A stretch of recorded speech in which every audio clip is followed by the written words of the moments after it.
ourselves as we would be moving into the final day. But for now, as you can see there, once again, just short of our 20-game minimum limit usually, or our 20-game target. KT 17-1. That's pretty crazy.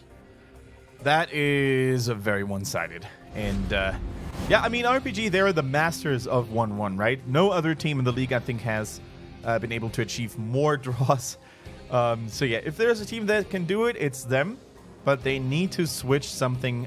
They need to change something and switch it up quite tremendously. Licia, by the way, on that Arthas, I think it's not necessarily just because of his gameplay and the way he played Arthas, although that was already magnificent, but it's also the fact that they picked Arthas in the first place, countering Artanis, who's depending on attack speed, countering the Varian, who has no escape really to escape the fangs of Arthas, countering the Cassia. Once she's close to Big Lich King Daddy, she's going to fall as well. So, just a glorious pick and well executed.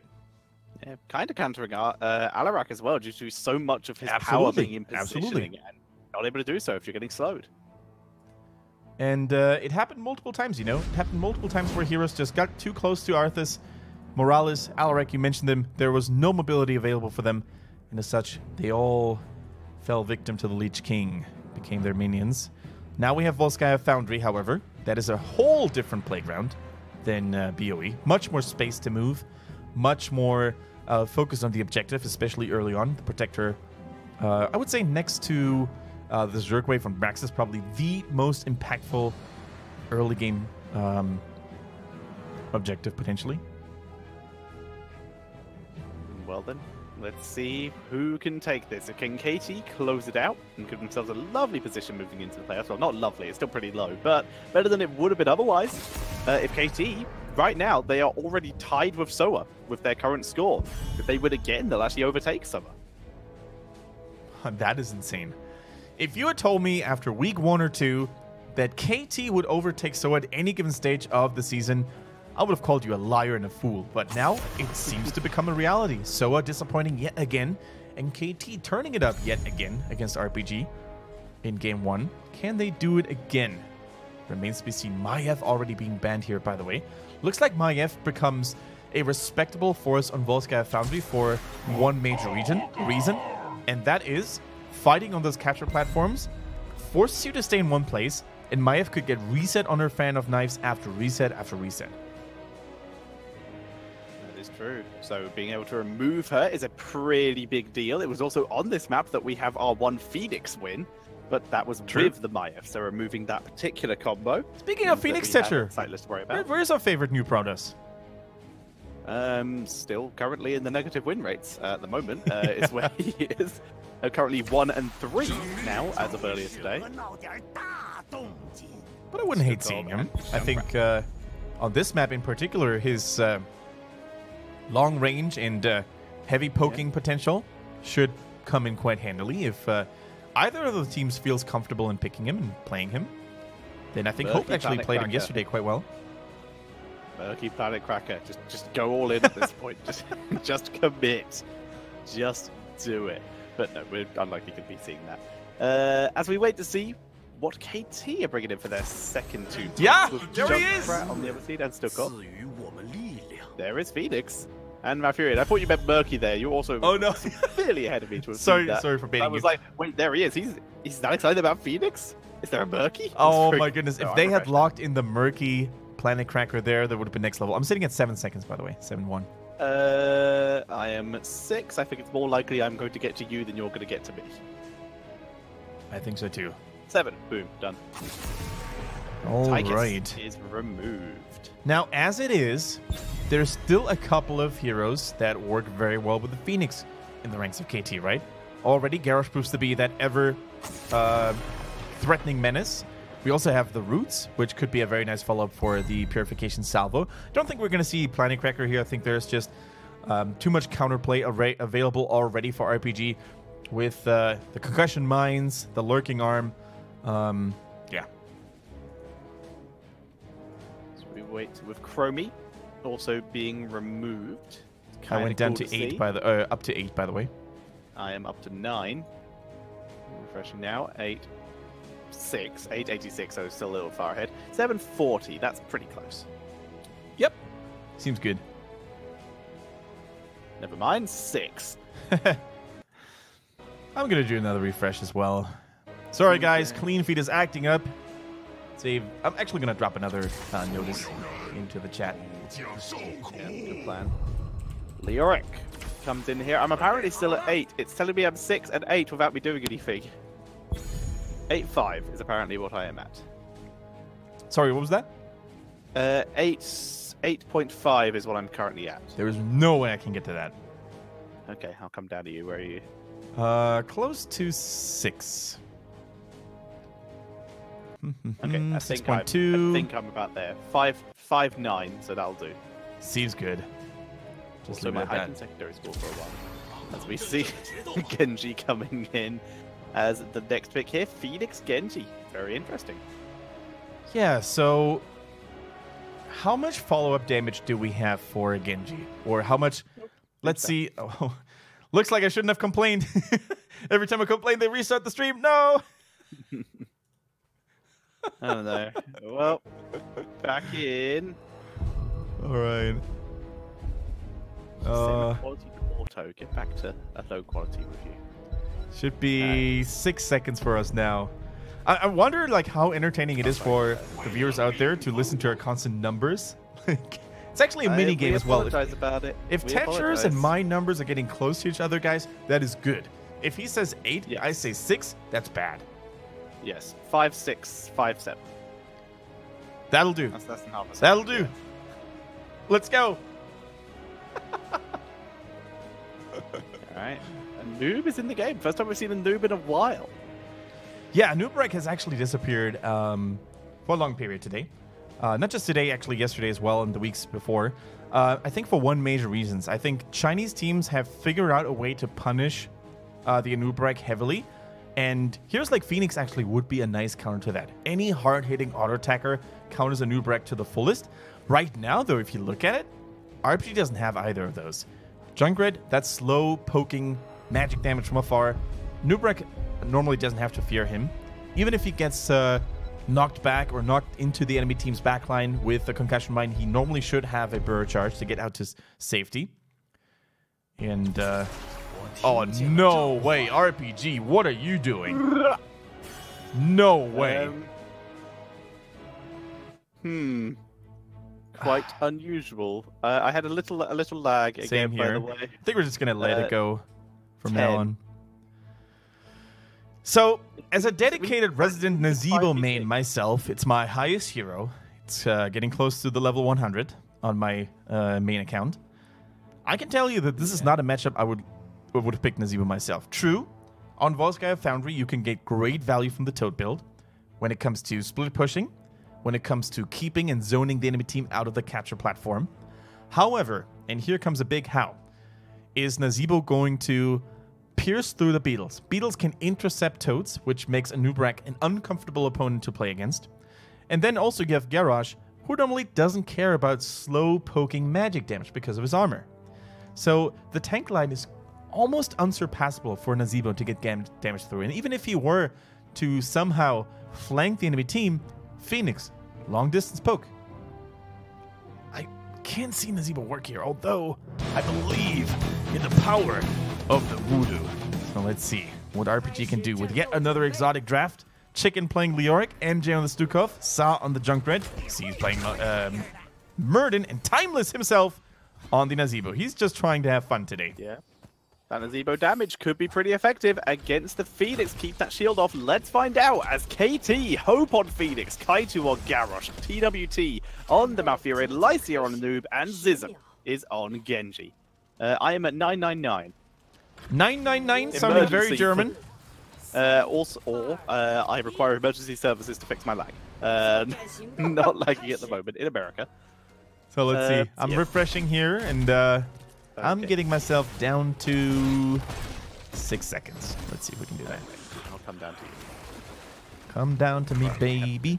Kaitu on the Garrosh, of course. 6.6. He's going to have to be the playmaker, right? He's going to have to find an opening and fling someone in. Now, Zebo, of course, guys, you all know the trick, right? He went for the Pandemic, by the way, so Toad Zebo it's going to be. The longer the game goes, the more powerful Nazeebo is going to become. If he manages to get to level 2 with the Val Infection being fully stacked at 175 minions.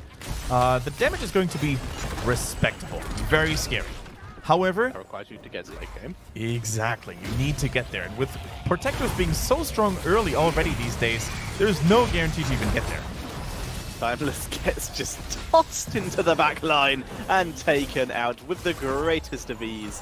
Hope drops a little bit of extra damage on the C, gets stunned out, but Phoenix, good first kill there for the, from that Genji and for KT. Phoenix go with the Arsenal synergy. The talent I thought I was picked yesterday, but I was incorrect. So Arsenal synergy level 1, if you hit 3 heroes with your repeater cannon, your next phase bomb will do extra damage.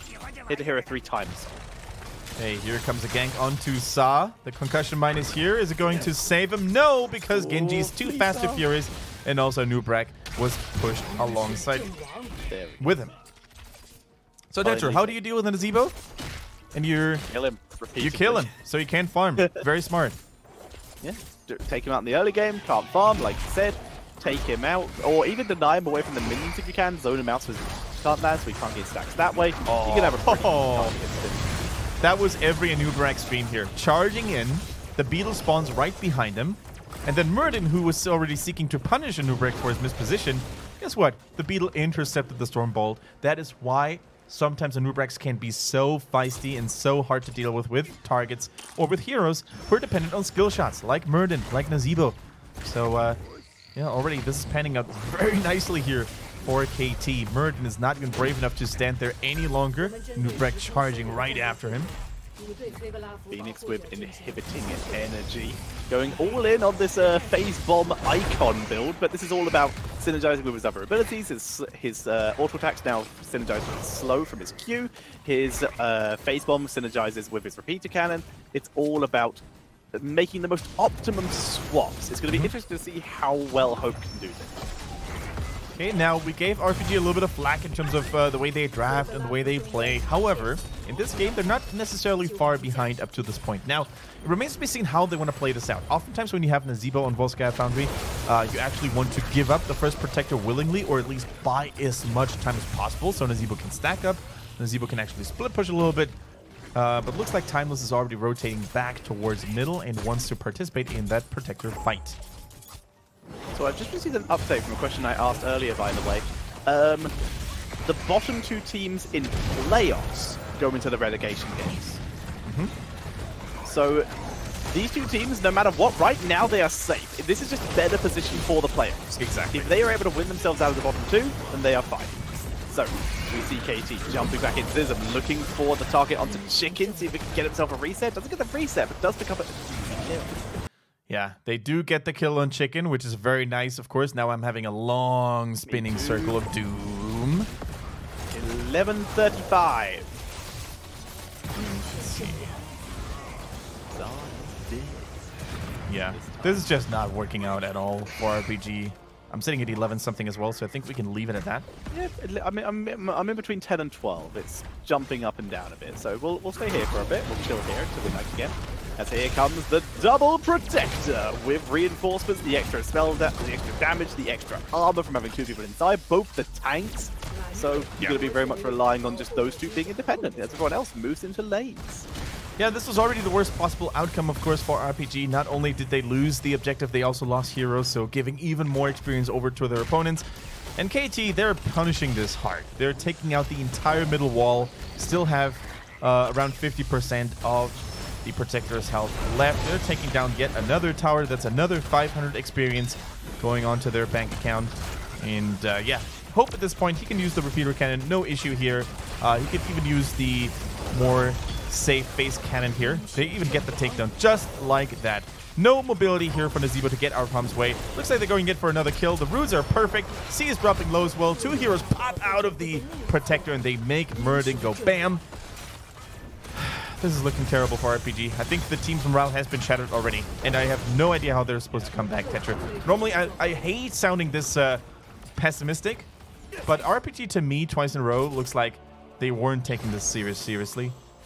Going for weird drafts, not really hanging with the best of battle plans, but maybe we're proven wrong, and maybe there is this glimmer of hope at the very late game that makes Nazeebo reach his final form.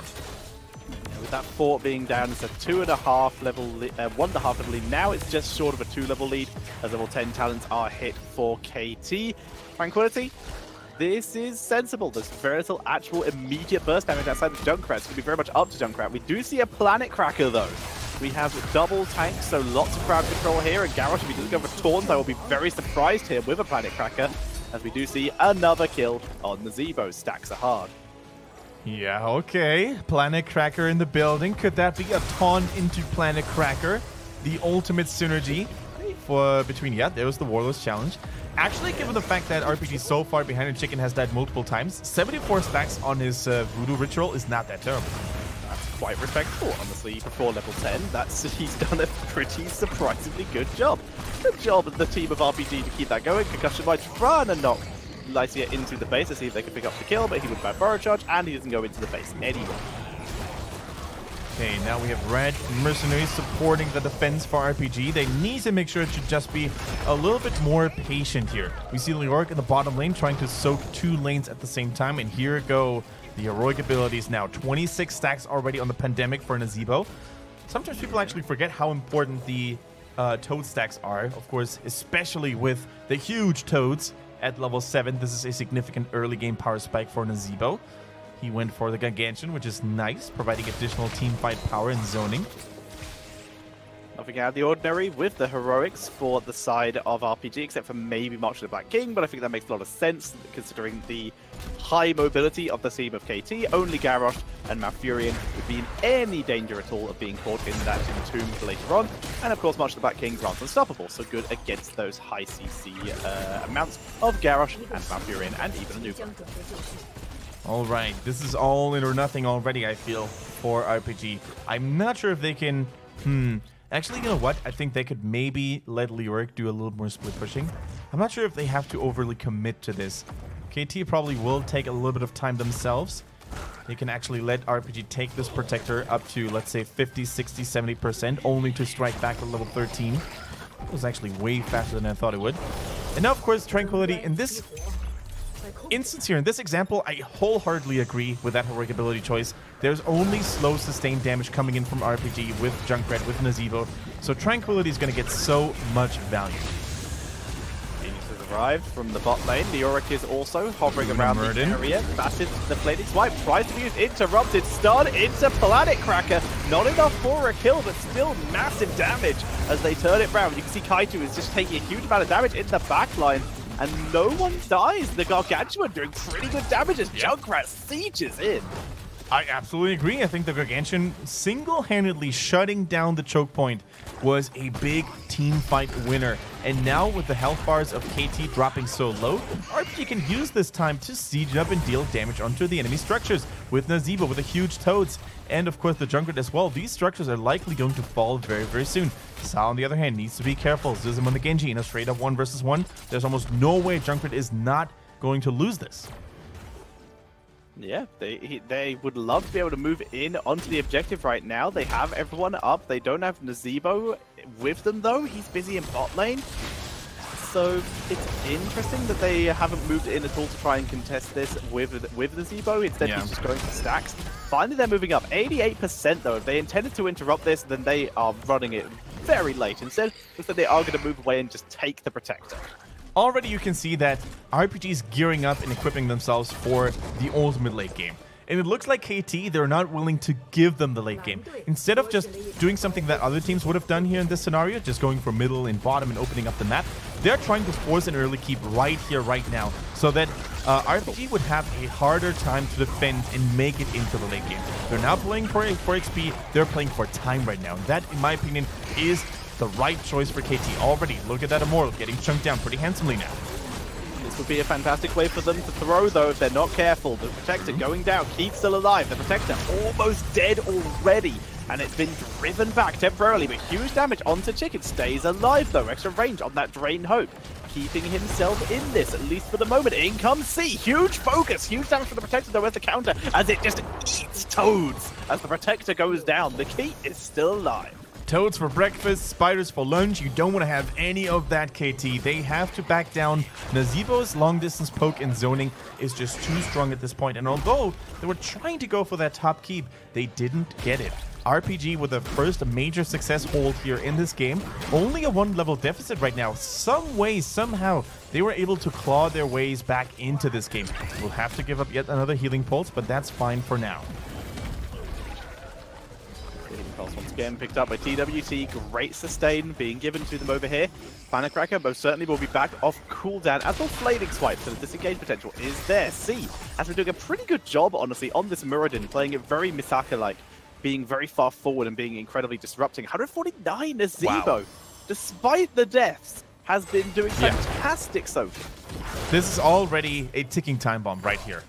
He's definitely going to have the 175 until level 20. So already, it's almost like KT's feeling the pressure, right? They're feeling the grip tightening. With each level that passes and them not getting a keep or getting otherwise lethal damage done some way, somehow, it's going to be really tough for them. Look at that. 5 Toads hitting at max range, connecting for maximum damage as well. Once again, Cocoon onto Murdered. Planet Cracker. From the other side, Planet Cracker not landing. Flailing swipe. Decent disengage. And here comes the Riptire. Looking huge blow up onto Genji. That is a good target as Z moves up to the back line to TWT, but the Tranquility keeps him alive. He's able to keep the mobility. A nice taunt from the Garrus. They're trying to turn it round, but Kaito, the damage isn't enough. Phoenix being forced to warp away.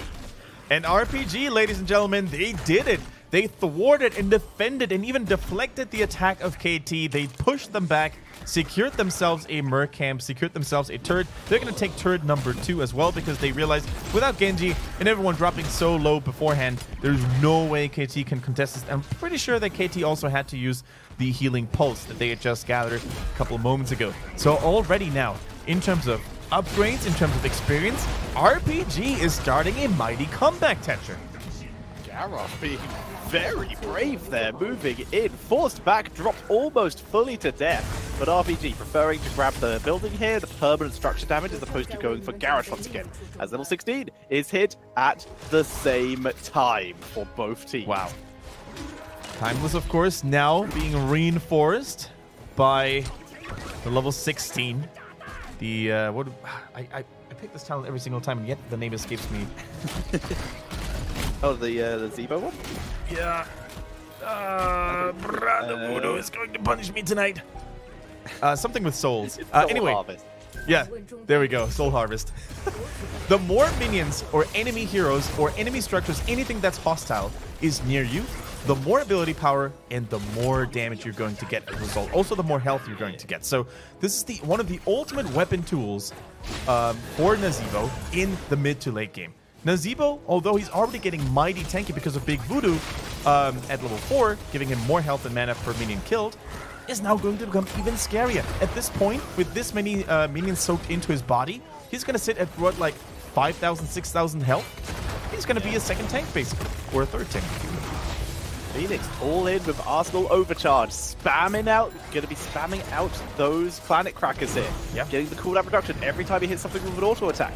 We see the Yorick put good pressure being put onto an Ubrak, forcing him to back up as RPG fighting over the point. There's the Cocoon, Nazeebo dropping the poison onto it. This will buy him some time. The Gargantuan in the backline. Good ice block from Chicken for the moment as the Dragonblade doesn't really get any kind of value. Hope able to warp away once again as the stunts from C completely disrupting Lycia as Riptire onto Garrosh. Can they blow him up? Yes, they can. Percentage damage from Chicken, and Muradin is not done. Deep dive here, focusing onto Hope Concussion Mine. And down he goes. RPG, a dominant fight.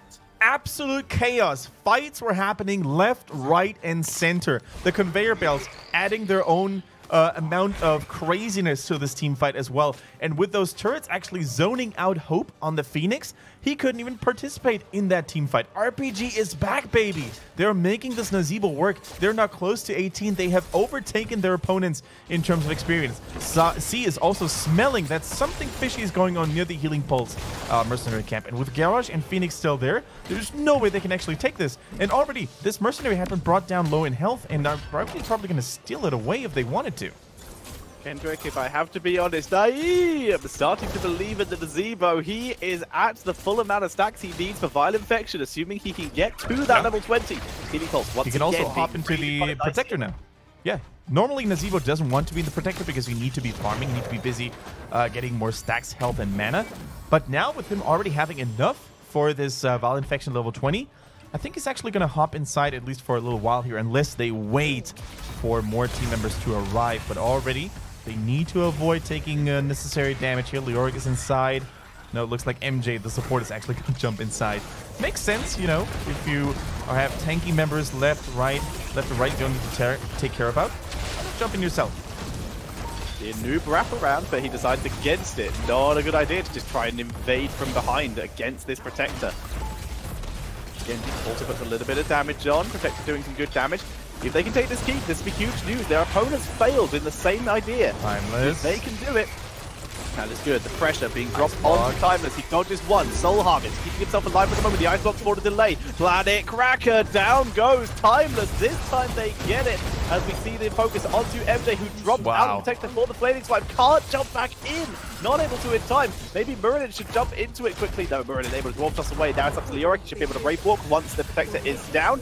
This should get him out of danger, but he's taking a lot of damage. Doesn't have like the hardened bone style. Oh, the dodge. Drop the turret and the march. Easily gets out if it wasn't for Genji.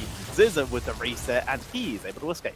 At this point, you're like, the only hero that could have killed me there is Genji. And of course, Zizm had his Swift Strike available.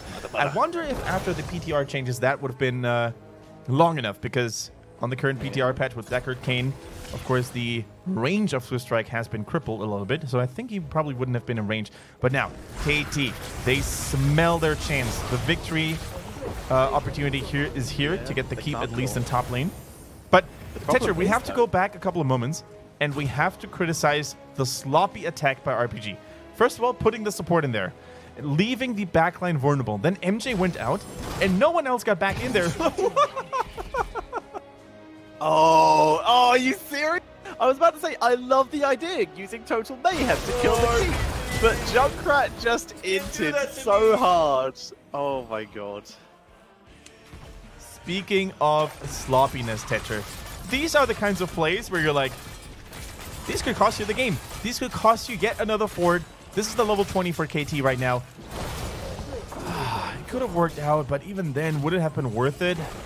Probably yes, but... Oh, looks like Muradin's job now. Look at him go. Dancing around via the bot lane. No, he's actually going to pull it back. Doesn't trust it. Doesn't want to just go in on his own. He would almost certainly die, so I can't blame him. Tetra, those are the moments where you wish you would have picked Rocket Ride.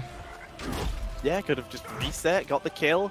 Easy peasy, would have been fine. We see the Purification salvo upgrade, the secondary fire coming in for Phoenix at level 20. All right, so that's going to be a massive load of AoE damage for Hope. Look at that silence. MJ's just scouting. Doesn't really have anything to be done here. But now, ladies and gentlemen, maybe RPG can make up for their earlier crimes and sins. C is going for it. One Stormbolt, and he does it. He gets out to safety. In the meantime, though, KT is engaging onto the backline. They don't have Muradin. They don't have a tank to protect everyone.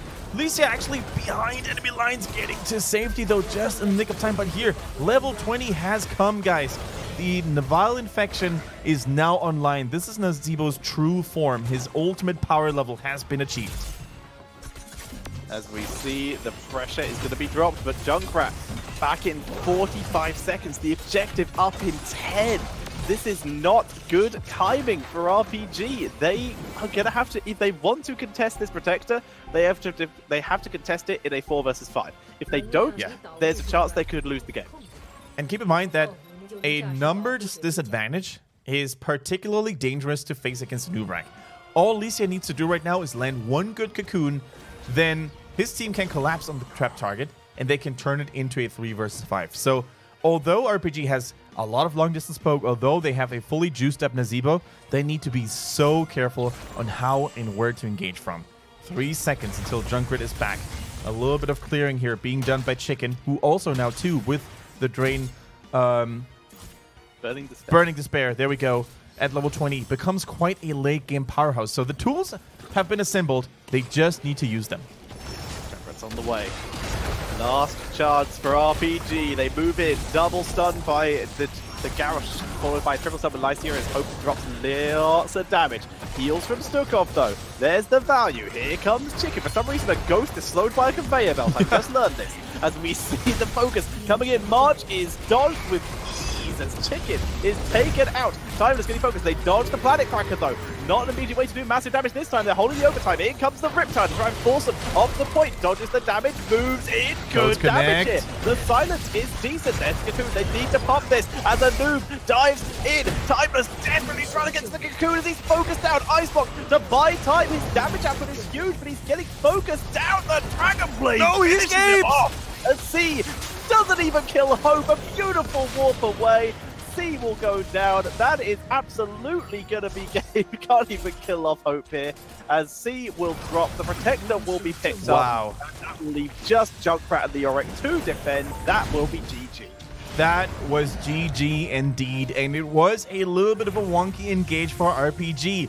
The way they did it was actually Leoric taking most of the team's fight damage here onto him when it should have been Murden. Now, what did KT do every single time? They put Murden in the Cocoon so they could focus on other targets. What happened in the last team fight that RPG won? They used Nazeebo's poison and spiders to pop the Cocoon. This time it was done in time. This time KT figured out a way to best that beast that is late game Nazeebo. And with combined efforts and the mighty Protector, they take this series in a 2-0. A nice comeback attempt, but I think at some point the staggered deaths caused by those cheeky backdoor plays in the bottom crippled RPG, and they never found their rhythm again, and they lost the game as a result. Well played by KT. They at this point, with that win, they overtake Soa going into the last day of play. Yeah, and that is huge. Once again, we're giving you an update on how demoting works in HGC China. Although teams placed last and 7th and 6th, the playoff result, the final standing in the playoffs, will determine who's going to have to play in relegation and who will stay in the league. So although RPG and Sunny Lion are currently sitting at the bottom of the table, if they end up winning their first couple of games in the playoffs next week, they're not going to have to face relegation. So that's cool. Yeah, Sunny Lion, for example, who are dead last. If they beat RPG and KT, or RPG and Soa, depending on which one finishes lower, then they're out of the play. They're out of the demotions area. If Sunny Lion lose to RPG and then RPG beat KT and Soa, or just beat Soa or KT, whichever one is lowest, then they are out of the relegation spot. It is all those first couple of games are going to be just as important as the last couple of games when it comes to the playoffs. Exactly. And let's imagine if Soa ends up losing their first best of 5 during the playoffs. Although there were 6, they're going to drop down to 7 because the other team is going to overtake them. And then Soa all of a sudden finds themselves in the Crucible, which is something that I would have never expected. So yeah, things are going to become quite crazy next week when we're going to show you the playoffs. Soa do have the chance to recover some points though, because their final day opponent, tomorrow's opponent, is Sunny Lion. You know what, Tetra? I never thought I would say this, but the way Soa played today, I'm not even sure if they can take a clean 2-0 against Sunny Lion.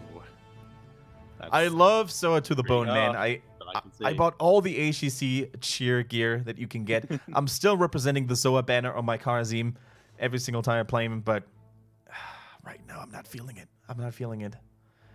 And RPG as well. See the argument. The Masters of 1-1, they basically gave it away. I hate to say it, but they threw it away. I mean, I still believe they're the Masters of 1-1. Nope, BTG have more 1-1s, so they've even lost that title. That is unfortunate. And here you see the final step. Once again, up to 19. One short of our target of 20 kills per game. But KT, looking good. Looking solid, honestly. KT, their matchup for tomorrow is the 1. So I don't feel confident for them. RPG, they have CE. Yeah, the majority of those teams are going to struggle. Soa definitely has the easiest last day. Yeah, Soa should have a quote-unquote freebie if they get their act together and show up strong here. For now, though, guys, we're waiting for the end-game, post-game analysis. And I think there's a couple of things to highlight, especially in that game number 2. Some already quite excited what Professor Nova is going to have in store for us. It's just such a roller coaster ride here, really, for RPG. Like, first they're getting absolutely demolished, then for some weird reason they managed to stack so well on on Timeless on the Zebo, and they managed to come back, almost getting the keep there, but then with some mistakes, like support getting into the Protector, which is something every Hero League player knows by now. Supports don't go into Dragon Knights, Protectors, and other movable, drivable objects. It's just basically going to make sure that your backline is exposed. That's exactly what their opponents did. They went for the Zebo without Stukov's flailing swipe, without the healing. He was an easy target despite his tankiness. And yeah, if you make those mistakes in pro play, you're going to get punished, even against a team like KT. Yeah, it's I don't know. I really don't like the Stukov getting into Protector. I've just put the Zebo in. He was stacked. He was done. He was there the entire time. He was fully stacked. Exactly. Bar humbug. But either way, the Zebo did, sorry, that was the most depressed I've ever done. But he did some good damage with the Toads. By that point, the rest of his team had arrived. He could have jumped in after that. He did his damage. He did his job. Then he put himself in danger of the Genji, who was just hovering around, waiting for someone to mess up. Exactly.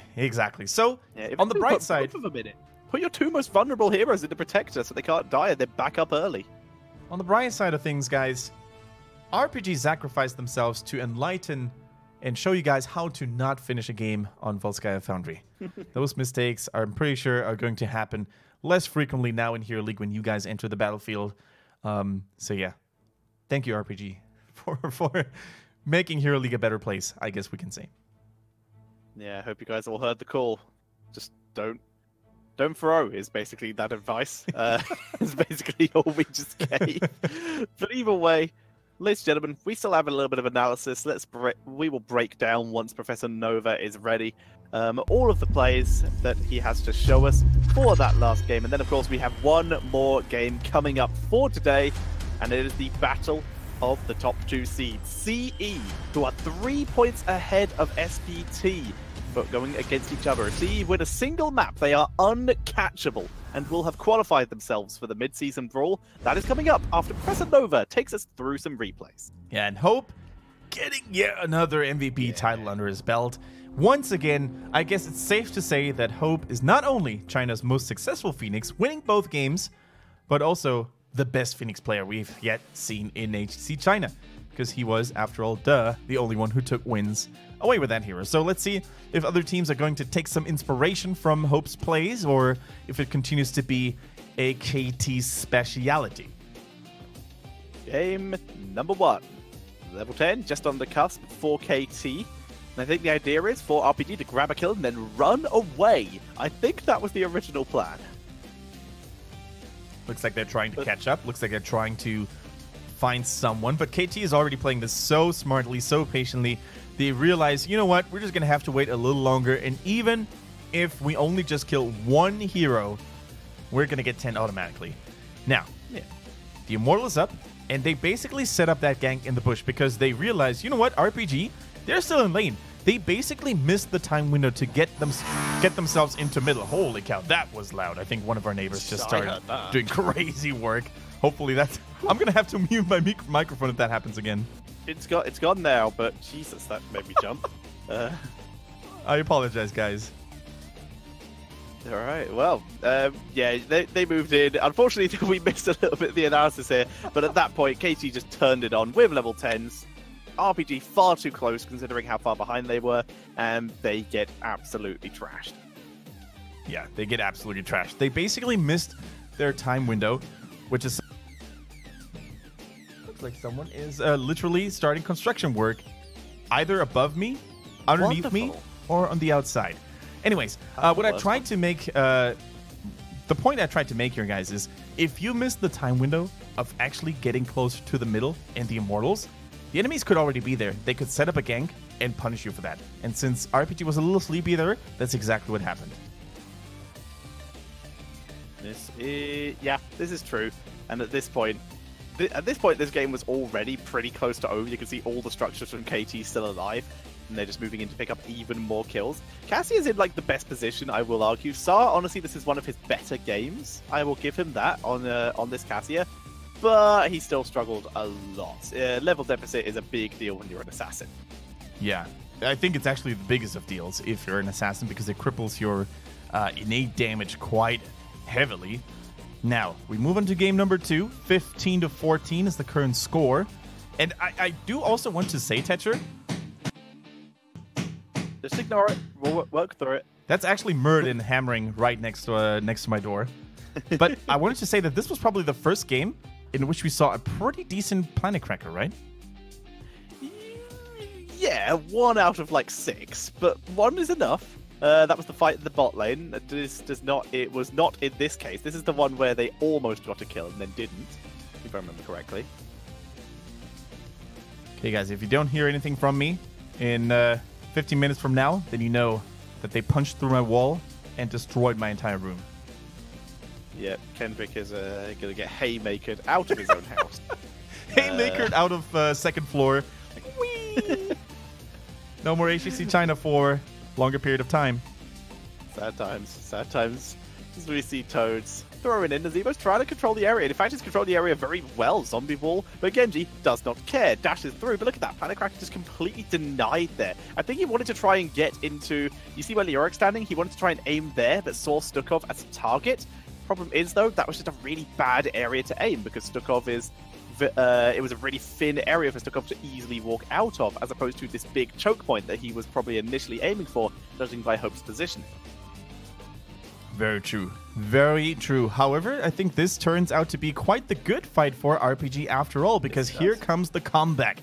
The Riptire intercepting and actually pushing them back off the capture platform. Look at that March of the Black King also keeping Leoric safe and sound, actually restoring so much health onto him. And Murden, see, he was untouchable. When he was not cocooned, he was actually unkillable for the enemy team because there was absolutely no tank shredding available. Neither Phoenix nor Genji have percentage damage available. So this was the starting of a really nice comeback for RPG. Nazeebo also in those narrow choke points here getting so much value. And once again, the Gargantuan probably being the team's sixth player here, really. In so many situations in that game, we saw Gargantuan just doing terrible, terrible things to their opponents. I will argue that if I had to give the MVP to someone who wasn't Hope, I'd honestly give it to someone on the losing team. I would give it to C. That Muradin was absolutely MVP of that game outside of the Phoenix, even though Phoenix didn't miss more heroics. In fact, I'd honestly give it to Muradin over C. I'd give it to C over Hope anyway. Yeah, I would absolutely agree with you. I mean, C's Muradin was so threatening and so dangerous that there was a reason why the enemy teams in Nuremberg, Lycia, always put him in the cocoon first, right? Because he was so hard to kill, he was so hard to pass by that without the cocoon on that hero, it was almost impossible to threaten anyone in the backline. That is correct. But for now, ladies and gentlemen, we have one more series for the day, and it's going to be the most hyped one. Isn't that right, Kendrick? It is. It is the Chinese El Clasico, if you will. The two best teams, the two most prestigious teams are going to face each other in epic combat, and it is going to be none other than SPT, the Super Perfect team, currently ranked second, actually tied with the one if they don't win this one today, or even get a point out of a tie, against the current powerhouse known as Challenge CE. They're looking strong. They took down SPT in round 1 with a clean 2-0 sweep. Can they do it again? There's only one way to find out. Stay tuned. You don't want to miss this. You don't want to go anywhere.